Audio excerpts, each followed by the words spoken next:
right, such beautiful music that introduces the show. Hey, everybody, this is Mr. Hague, and welcome to Mr. Hague's Class Podcast. This is my second time doing this, and I'm actually quite liking this. I love to be able to share my stories and offer some advice.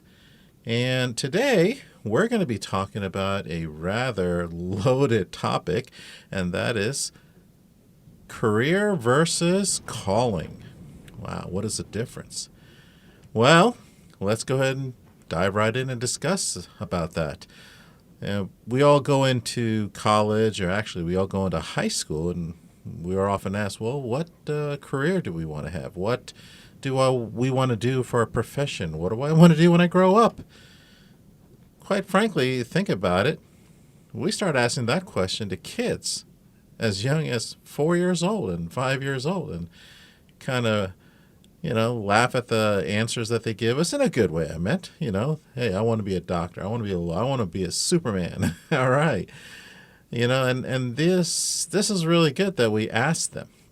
But as we get older, especially the seniors in high school, that question kind of comes with a lot of thought, and some students enjoy answering because they're very sure. Others, well, I don't know. I really don't know. It kind of makes them nervous. So I think a better question is, what are you doing today so you can have a better tomorrow?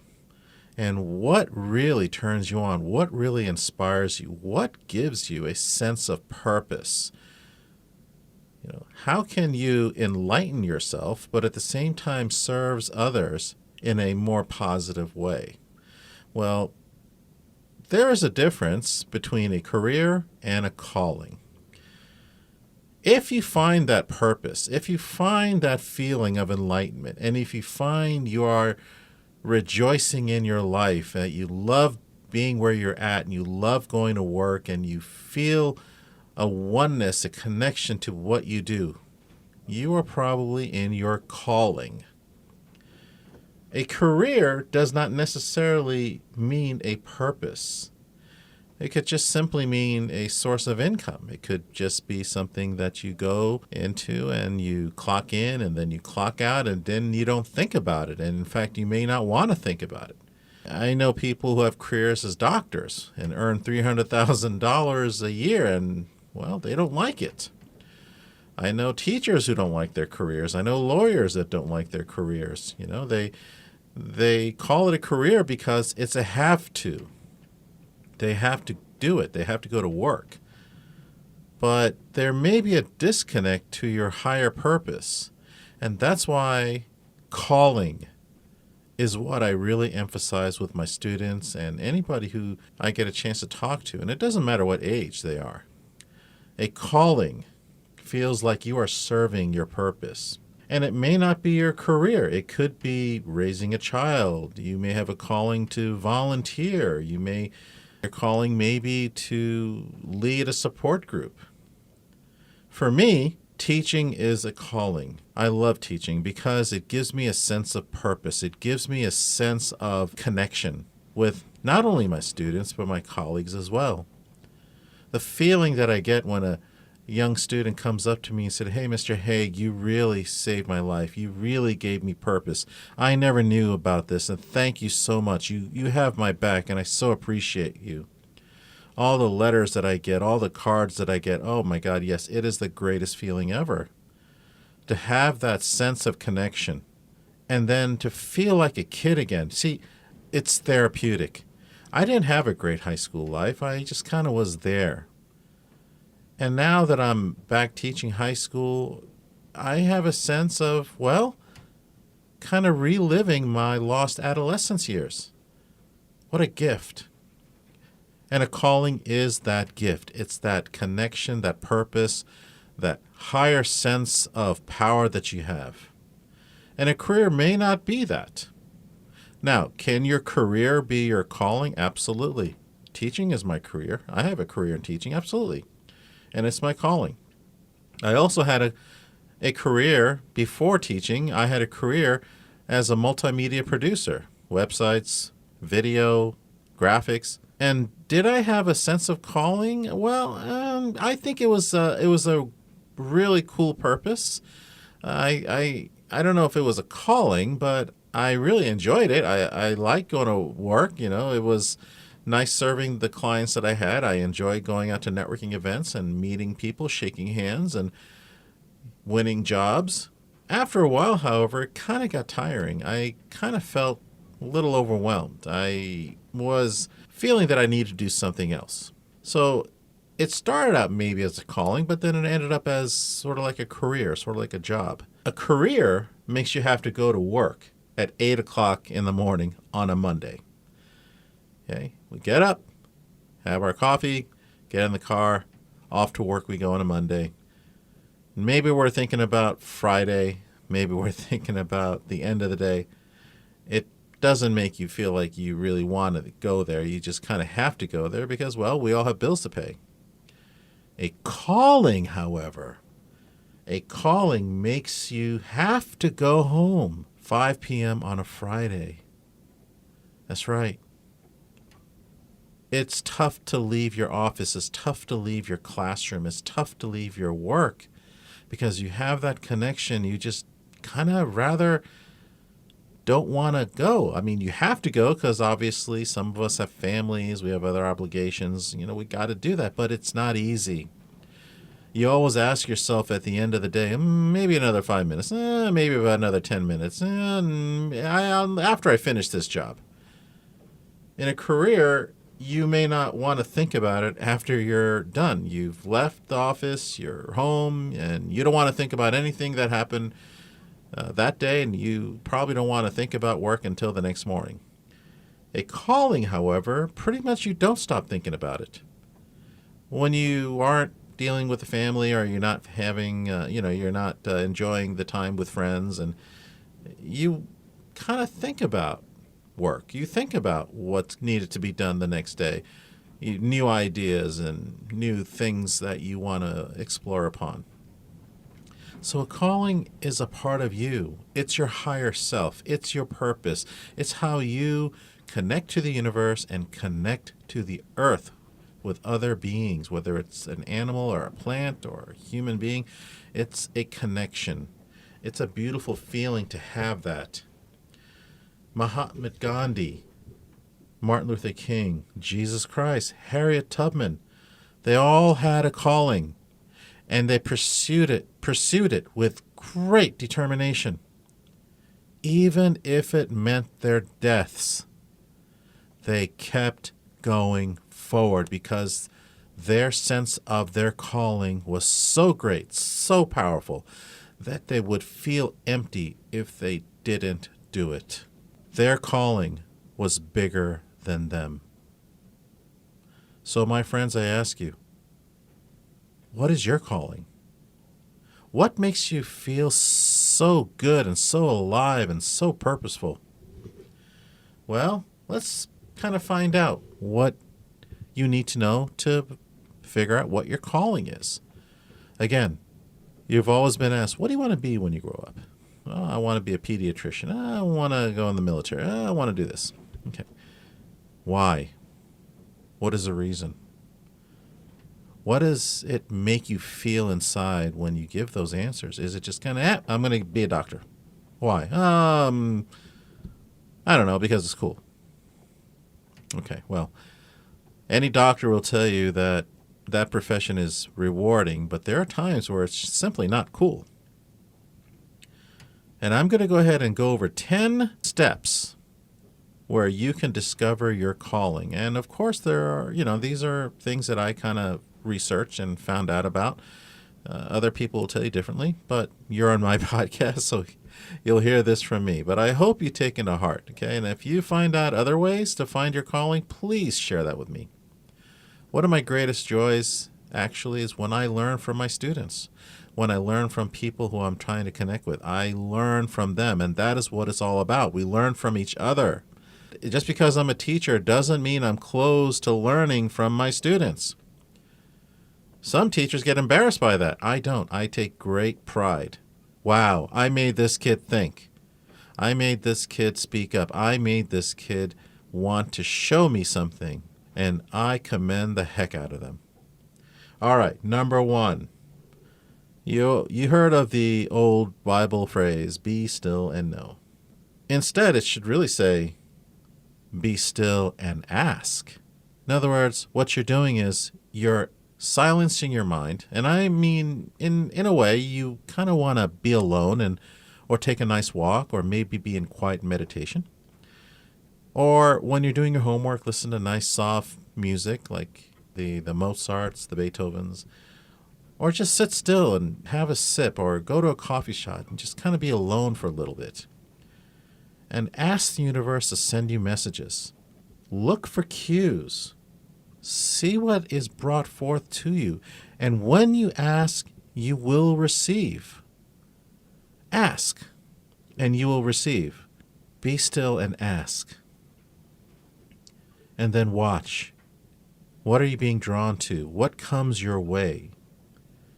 What special moments are coming up for you?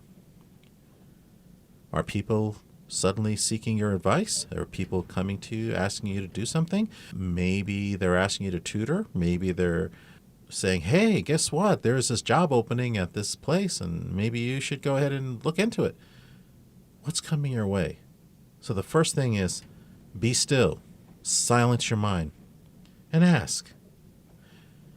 And the second step right after that is be in the now. N-O-W. Be in the present moment. In order to receive messages, you got to be open to receiving them. Playing video games, going to social media, text messaging takes you away from your focus. It takes you away from the now. You're in a different world. A world that really doesn't exist. It doesn't help you. How many times have I caught students text messaging in class or playing video games in class like they're totally bored? How many times I've seen people just walk in the malls and their heads are down and they're looking at their phones. It's unfortunate. We're not built to be like that. And if you want to receive the messages and if you want to find out where your calling is, you need to put that stuff away.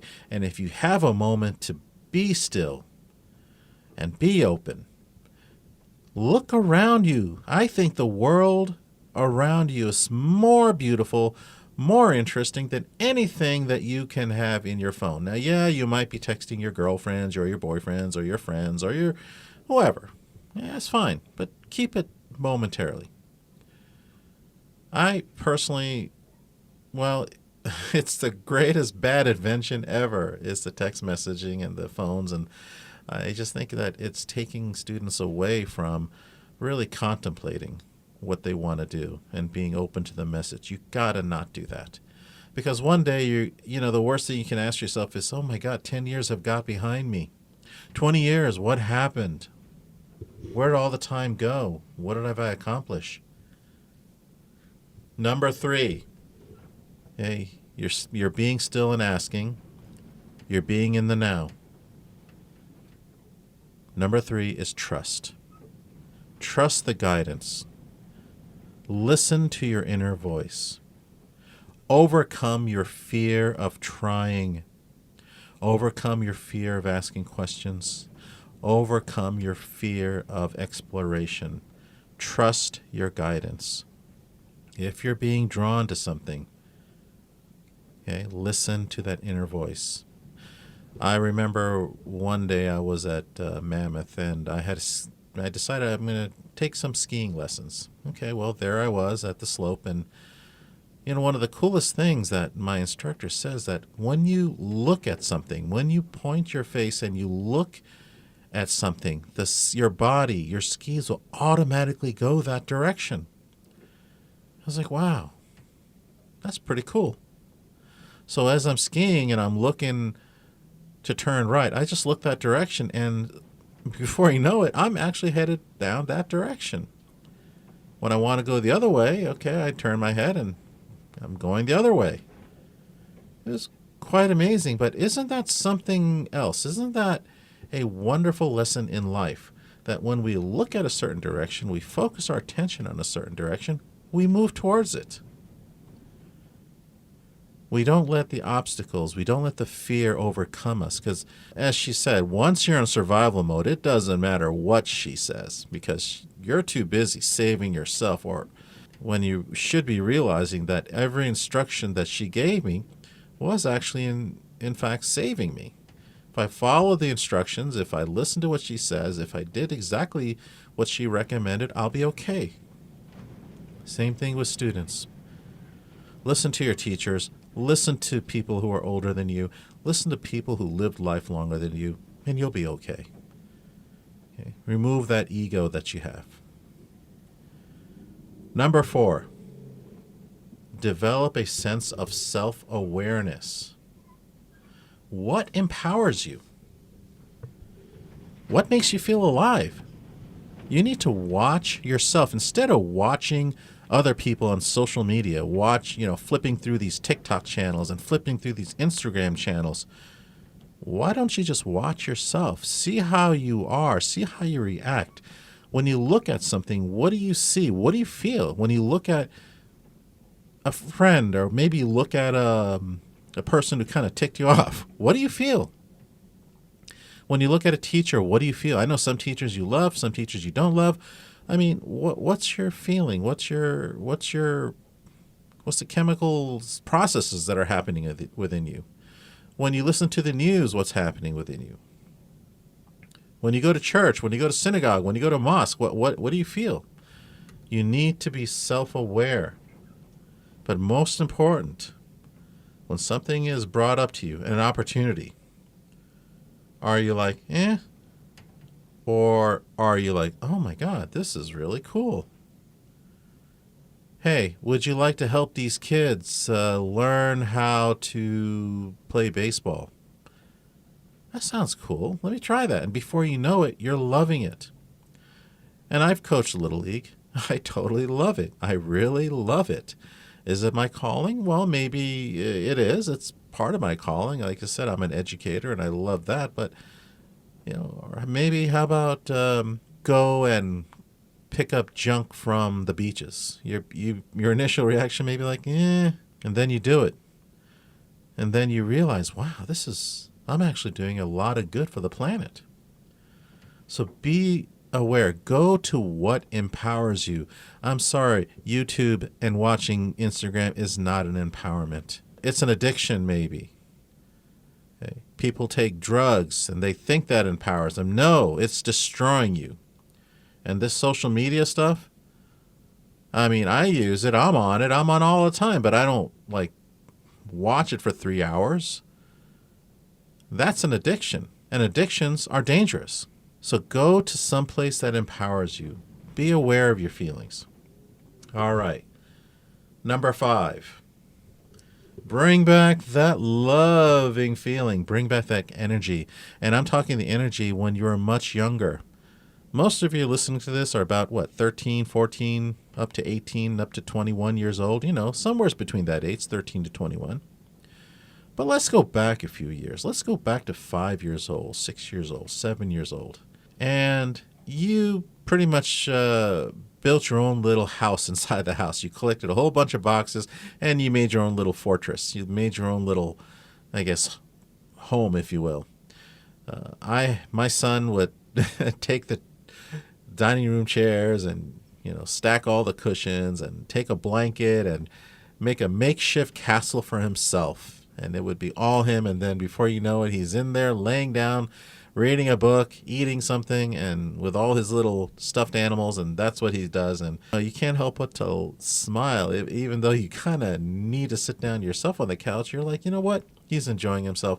Let him go ahead and keep enjoying it. But that kind of energy, that kind of power, that kind of enthusiasm, what happens over the years? Too many things, too many criterias, too many standards. And it's really not even that. It's your reaction to those standards. It's your reaction to those kind of rules and regulations that get thrown at you. And as you get older, there are more rules and regulations, but that doesn't necessarily stop your life. You need to have the same fever pitch. You need to bring back that energy. You got to go back to the times when dreams didn't seem that big. Innovation stays with you. As a teacher myself, I'm coming up with all sorts of things. I become a kid again. Hey, let's go ahead and do this recording. Let's go ahead and do this podcast. I introduce podcasting to my students. They never thought about that. I don't know of any teacher that does that. I'm sure there's some that exist, but they never thought about that. It was like a cool thing. Let's do a radio show. Let's do it. Let's bring all these iMacs in here and learn about the iMac. It's so incredible. Let's go to this field trip. Let's invite this guest speaker. It's just so fun. That loving, high energy feeling of accomplishment that you had as a 5-year-old, bring it back. And that was number 5. Number 6, the more you explore, the more opportunities come to you. In high school, you have a lot of opportunities to take a lot of courses. At least I hope so. I'm not sure which, high school you're going to, whoever's listening. But if there are a lot of pathways and electives, take a lot of them, explore. Even the ones you might find, Don't go through your education just for grades. Do not go to school just because you want to get to a certain college. There are some courses that you want to take just for enlightenment. There are some courses that you want to take because it just sounds cool. I mean, yes, I know you want the A's and the B's, and that's fine. That's good. You can get A's and B's in electives and things like that. I mean, my high school offers guitar lessons and fire technology. That sounds pretty darn interesting to me. It sounds really cool. I would explore medical academy. I would explore the robotics. I would explore engineering. I mean, if they're offering it, take it. Explore it. Just so you can say yes or no. Yes, this is something I may be interested in. Or, you know what? It seemed cool, but no, it's just not me. And that's fine. But in order to be able to say that, you have to explore it. Feel free to explore. Successful people always explore. They try new things. They taste different things. It's worth it. If your high school offers these opportunities, if your college offers these opportunities, then try it. High school is a little bit better place because obviously it's free if you're going to a public school. In college, well, you got to watch the budget. But, I mean, if you are having to take a certain elective or a certain subject matter, then, and it's something that's totally cool. Like in college, I took history of rock and roll. Okay. It has nothing to do with what I'm doing now. It has nothing to do with my major, which was biology. But history of rock and roll, that was such a cool class. I learned a lot. And it was cool to discover what the insides of, say, my favorite bands, Pink Floyd, the Rolling Stones, Led Zeppelin, all these people, Michael Jackson. I mean, it was really interesting. I mean, I learned things I never knew before. So sometimes you just want to take classes just for enlightenment. So number 7, let's do that. Be open to alternatives. And I say this only because, you may have a calling and, well, let's face it, just like anything else, you kind of have to earn it. You may want to be a doctor, but, well, there's a lot of hurdles that you have to climb over. I mean, you've got to first get the good grades, then you got to go to med school, you got to take the MCAT, then you got to get the residency. There's a lot of things. Same thing with being a lawyer. You got to get the good grades, take the LSAT, then go to a good regular law school, and then finally take your bar exam and see where it goes. Well, not everybody's going to make it. One of those hurdles you might trip over. So the reason I say be open to alternatives, because what is your calling? Your calling, is it to become the doctor, or is it to help people? Is it to comfort people? Is it to kind of guide people? So maybe you'd be okay being an EMT or a paramedic. You're doing the same thing. Maybe not to the degree a doctor does, but you're doing it to some degree. Instead of being a teacher, maybe you want to be a tutor. Instead of a zoologist, maybe you want to work for a nonprofit raising awareness for animal safety. Not everybody's going to be able to reach that calling, but a calling certainly strengthens you. And there was a movie about an older man, and I'm sorry I don't remember the name of the movie, but I'll tell you the story. He was an older gentleman, in his 70s, and he was illegally treating patients. He disguised himself as a doctor, and he's kind of did the examinations and suggested that you do this and do that, and he never operated, but he did diagnose them with what they needed to do and kind of advise them of what they had to do to get better, and he was successful at it. Well, he got caught, and he was arrested and for being a fraudulent doctor, but the people he helped fought for him, did everything they could to get him out of jail. Well, they succeeded. They got him out of jail, and instead of being a doctor, he became a nurse. He became a nurse's assistant, actually, I think. Therefore, he was still able to help people and still be in the medical field and still feel the appreciation. So, of course, I'm not saying that you want to be a doctor illegally. I'm just saying that if you love serving people and healing them, that maybe that, be open to alternatives. Being a nurse is a very, very gallant and very, very prestigious and well-worthy occupation. Love my nurses, love what they do, and they're to be honored. Same thing with EMTs. They're the first one there to help you. These first responders, highly honorable. So, number 8, go to informational interviews. Yes, so you want to generate energy towards your calling? Go ask people. Go ask people how their lives are. People who are already doing what you want to do. People who are already conducting themselves in the life that you envision. When I wanted to get away from biology, I really was desperate to leave. I remember being around, I want to say 24, 25, and hated being a biologist, but I went to a job fair, and I was looking to, anything. I was looking for something besides biology. I didn't care if I was a clerk or a secretary or a janitor or a salesperson, whatever. I just wanted something.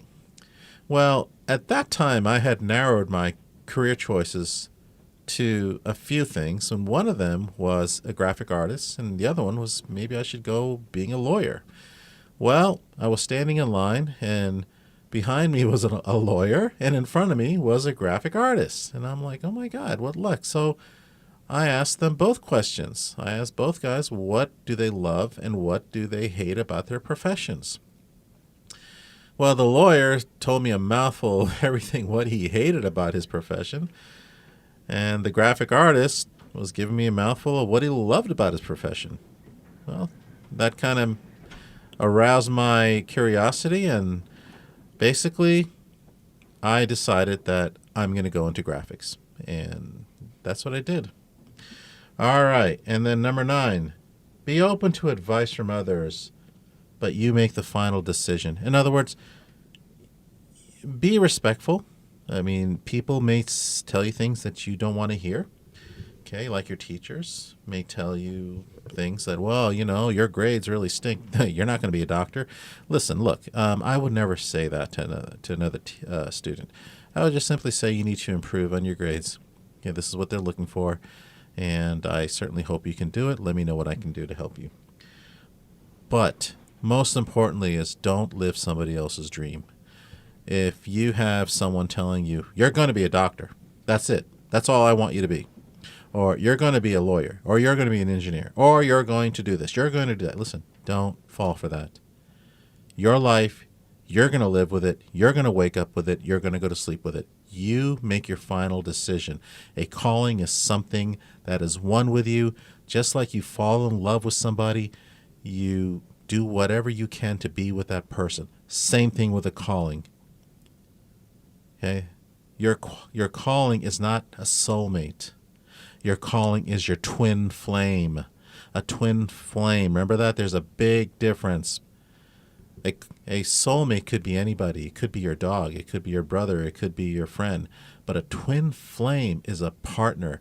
It's like two bodies merged into one. You think alike. You be alike. You instantly know each other's feelings and emotions. Your calling is your twin flame. Don't let anybody mess with that. All right. And finally, number 10, you got to be honest. Okay? Is this calling going to earn you a living? And this calling may not be an occupational calling. As I said earlier in the program, a calling is meant to give you joy. It may not make you a living. Your job may be what you have to do to support your calling.